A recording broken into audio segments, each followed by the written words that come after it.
Hi everybody, it's Mr. Strampe. I'm here to do a summer reading book for Imagine Your Story, and this should be the week of July 6th. So today we're going to be reading Horace the Horrible, A Knight Meets His Match. And it is by Jackie French Kohler, and it is illustrated by Jackie Urbanovich. And with the book, you should also have some handouts. So there's your title one. There's a little bit of an activity where you can make your own castle. There's a coloring activity with a castle and a dragon. And then a neat template where you can build your own knight. And finally, another knight coloring activity. So hopefully you can do those after you read the book. All right, here we go. Horace the Horrible, A Knight Meets His Match.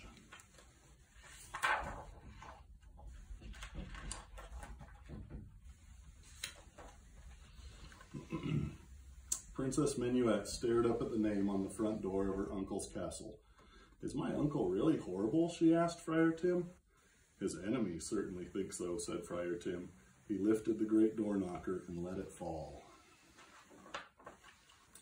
A moment later, the door flew open. "I don't want any," boomed Horace the Horrible. "Please, sire," said Friar Tim, "I'm not selling anything. I am sent by your brother, the king." "Humph," said Horace. "What does the royal bigwig want now?" "He sent you this." Friar Tim stepped aside, and there stood Minuet. "That?" roared Horace. "Why, that's a child." "Precisely," said the friar. "It is your niece, Minuet. The king has the flu. He asks that you look after Minuet until he is well." "That's impossible," blustered Horace. "I have dragons to slay, armies to vanquish." "Sorry," said Friar Tim. He gave Minuet a little push, said goodbye, and left. "But this can't be," shouted Horace. Minuet stared at the high stone walls and leering gargoyles.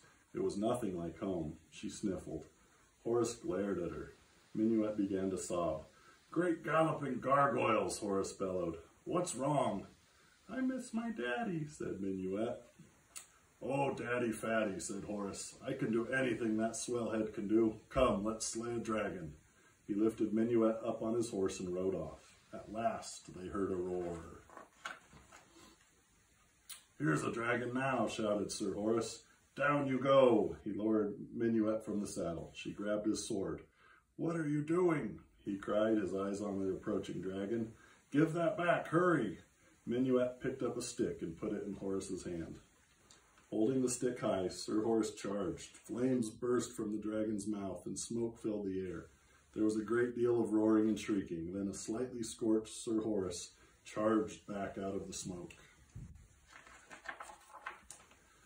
"This is a stick," he shouted. "I know," said Minuet.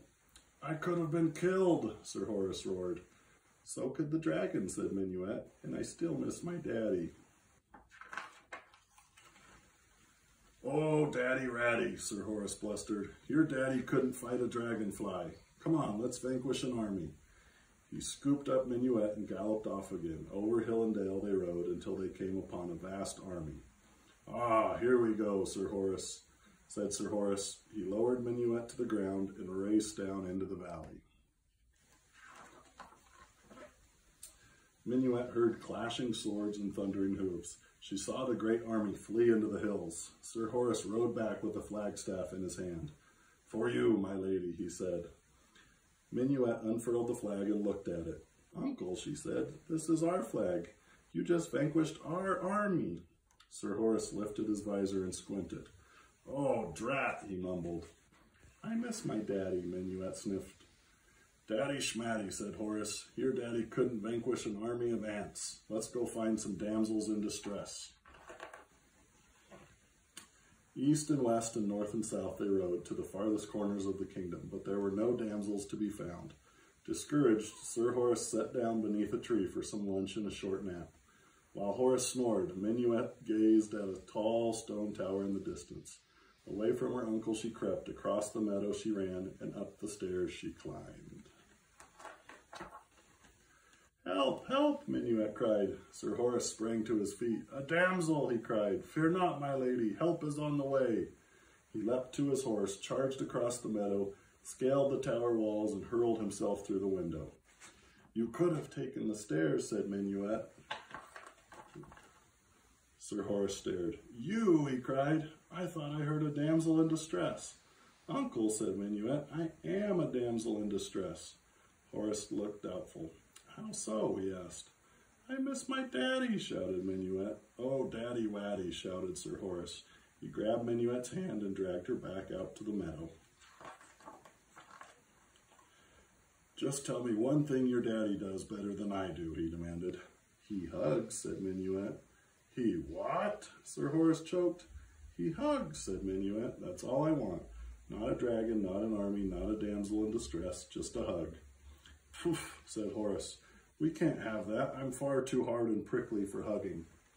"You could take your armor off," said Minuet. "Take my... Are you mad? I haven't had my armor off in public since I was a knave." "But my daddy," Minuet began.